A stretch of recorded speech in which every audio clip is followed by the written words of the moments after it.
በሙሉ እስራኤል ሀገር የምትገኙት በተለይ ቄሶቹ ትልቆች አባቶቻችን አዛውንቶች እናቶቻችን እንደምን አደራችሁልኝ ሰላም ከናንተ ጋር ይሁን ጤናችሁን ይስጣችሁ እና ኢትዮጵያ ይሁዲዎች አባቶቻችን ከኢትዮጵያ ሲኖሩ ሃይማኖታቸውን ጠብቀው እኛን ይችላገር ያበቁና አባቶቻችን ቄሶቻችንና እናቶቻችን ናቸው ከኢትዮጵያ ሲኖሩ ሃይማኖታቸውን ጠብቀው የሚኖሩ እሴት ልጅ ስትዳር በህጓ ሰው ሲሞት ከመመድን የነካ 7 ቀን በውጭ ተቀምጦ ተነጽሆ የሚገባ እናቶቻችን ሴት ሲወልዱ 80 ቀን ወንድ ሲወልዱ 40 ቀን ተነጽኸው መርገብ ሲሆኑ 7 ቀን በውጭ እባቡን ጊንጡን ዝናቡን ፀሐዩን ሳይፈሩ እንዳሳለፉ ቄሶቻችን አገር እየዞሩ ወገናቸውን ለማስተማር የአማራ እንጀራ ሳይበሉ መከራቸውን እያዩ የኖሩ ለትውልድ ያሳለፉ ናቸው ታዲያ የእግዚአብሔር ፍቃድ ሆኖ ወደ እስራኤል ሀገር የዛሬ 34 ዓመት በ76 እና በ77 ዓመተ ምህረት የእግዚአብሔር ፍቃድ ሆኖ በሱዳን በረሃ መንገድ ተከፍቶ ወደ ቅድስት ሀገር ወገኖቻችን በመንገድ ላይ እየቀበርነ እየተሰቃየን የተወሰነው እንደደረስነ የማይዘነጋ ነው ያን ጊዜ የዛሬ 34 ዓመት የተጠየቅነው ጥያቄ ህዝብ የተቀደሰው ሀገር ስንደርስ ከባድ እንደነበር ታስተውስ አላችሁ ይሄንም የገዛ ወገኖቻችን በተለይ እኔ ራብነይ የኢትዮጵያን ይሁዲዎች እኔ ነኝ አላፊው አባቴም እዚያ አላፊ ነበር ብሎ ኢትዮጵያ የነበረውን ሃይማኖት ሰርዞ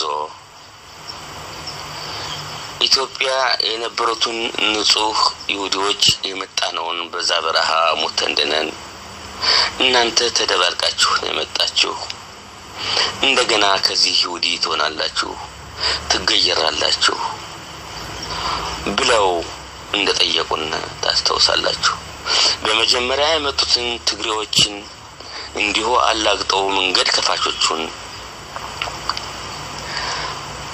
አባቶቻችን እነዚያ አዛውንቶች ሱሪያቸውን እንዳስወለቋቸውና የ80 ዓመት ሽማግሌዎችን እንደገረዟቸው እናቶቻችንም በግዴታ እንደጠለሟቸው የማይዘነጋ ነው የቄሶችን ጥምጥምም አውልቁ ብለው እንዳስወለቋቸው የማይዘነጋ ነው የዛሬ 34 ዓመት ጀምረው እስከ ዛሬ ድረስ ይኸው ሃይማኖታችንና ባህላችን ሙልጭ አድርገው የኢትዮጵያን ኩራት ሃይማኖት ሙልጭ አድርገው የካዱ ያጠፉ ሽጠው የበሉ ከራባናት ጋር ሆነው አሁን ከስራው የተባረረው ሰውዬ ራብ ነው ታዲያ 34 ዓመት አይደለም ይሆን የነበር የመባረር የዛሬ 34 ዓመት ነበር ዛሬ አይደለም ነገር ግን መቼም እግዚአብሔር ያዘዘው ሆኖም ይሁን እንጂ አሁን ግን የኢትዮጵያ ይሁዲዎች የሃይማኖታቸው አንከላፋና የሃይማኖታቸው ጸር ከስራው መውረዱ በጣም ደስ የሚያሰኝ ነው ከስራው መውረዱ በጣም ደስ የሚያሰኝ ነው አንዳንድ ሰዎች ትኖራላችሁ የራሳችሁ ጥቅም ይኖራችሁ እንጂ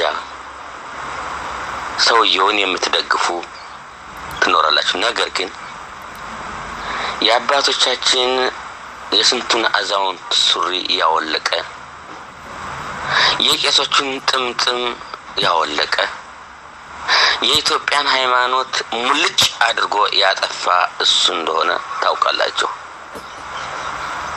ምን አይነት ታሪክ ሰራሁ ነው ታስተውሳላችሁ።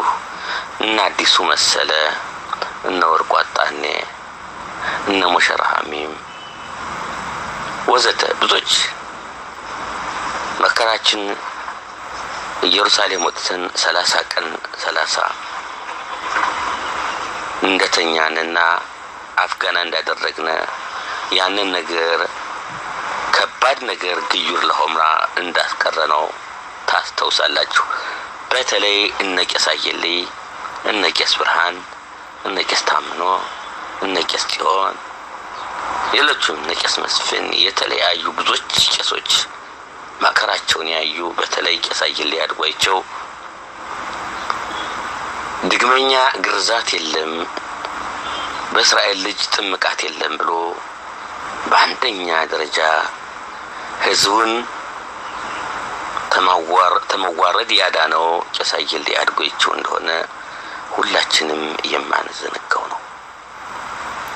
ታዲያ አባቶቻችን ቄሶቻችን እንዳይድሩ እንዳይኩሉ የፈረንጅ ሎሌ ሆኖ ተፈረንጅ ራባናት ጋር ሆኖ የገዛ ወንድማችን የገዛ ስጋችን የገዛ አጥንታችን የኢትዮጵያን አዛውንቶች አዋርዶ የኖረ እንደሆነ አታውቁትም? እና አንዳንድ ሰዎች ወደ ስራው ይመለስላላችሁ።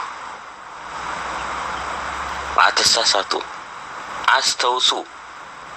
የኢትዮጵያ ህዶች ምን እንዳሳለፉ ዛሬ እኮ አባቶቻችን ቄሶቻችን እኮ መዳር መኳል መብት ይኖራቸው ነበር።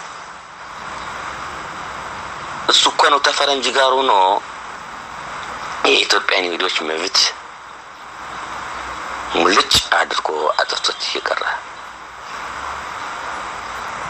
እንዴት እሱን ተመለስላላችሁ?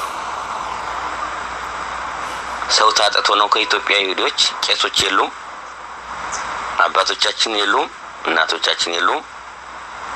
የነሱን ቆየት ብሎ መድረሱ በጣም ይገርማል።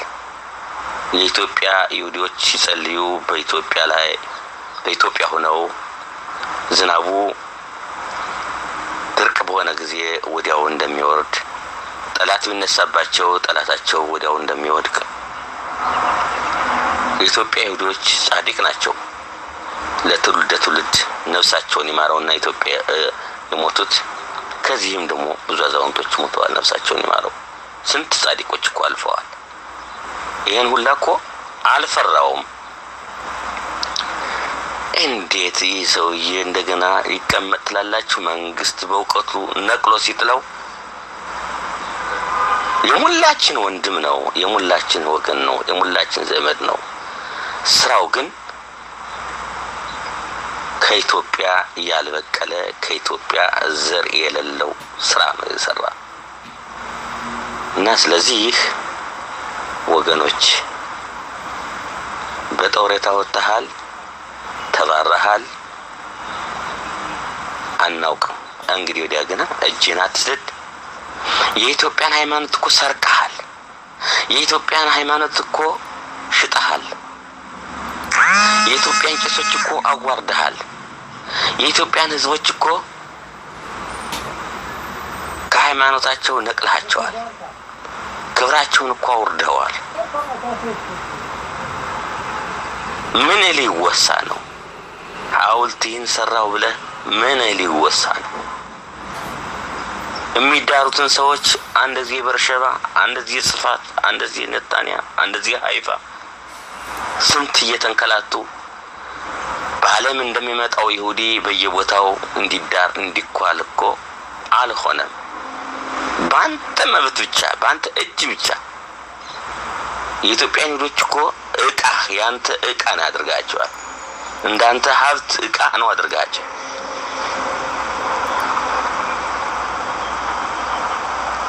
አንተ ራብ ጥቁር ልብስ የለበስከው ሰውዬ አባቶችህን ቄሶችን እናቶችህን ይቅርታ ጠይቃቸው። በድያችሁ ኑር ያለው ብለህ ይቅርታ ጠይቅ። እነሱ ብቻ ሳይሆን ተእግዚአብሔርም ይቅርታ ጠይቅ። የኢትዮጵያን ሃይማኖት አጥፍቻለሁ፣ የኢትዮጵያን ሕዝብ አዋርጃለሁ ብለህ ከእግዚአብሔርና ከአባቶች ከእናቶች ይቅርታ ጠይቅ። ወደ ስራህማ አትመለስ። የጦርታን ገንዘብ እየበላህ ተቀመጥ። ታሪክህን ወደ ኋላ ዞር ለየው። የአባትህን ስም ያጠፋ አባትህ ትልቅ አዛውንት ነበር። የአባትህን ስም የቀየርክ ነህ እኮ። የአባትህን ሃይማኖት የቀየርክ ነህ። የአባትህን ሃይማኖት ሽተህ ይበላህ ነህ። ወቀው እና ሰላም ሁኑልኝ ለሁላችሁም። ትንሽ አጥር ያለሽ ግጥም አለሽ። ለኢትዮጵያ ይሁዲ ጥሩ ዜና መጣ። ያን ጥቁር ለባሽ ተስራው ተወጣ። ያን ጥቁር ለባሽ ተስራው ወረደ። ስንቱን አዛውንት በቁም ያዋረደ። ያን ወገናችን ያን ጥቁር ለባሽ ከስራው ከወጣ እንግዲህ ለቄሶች መብታቸው መጣ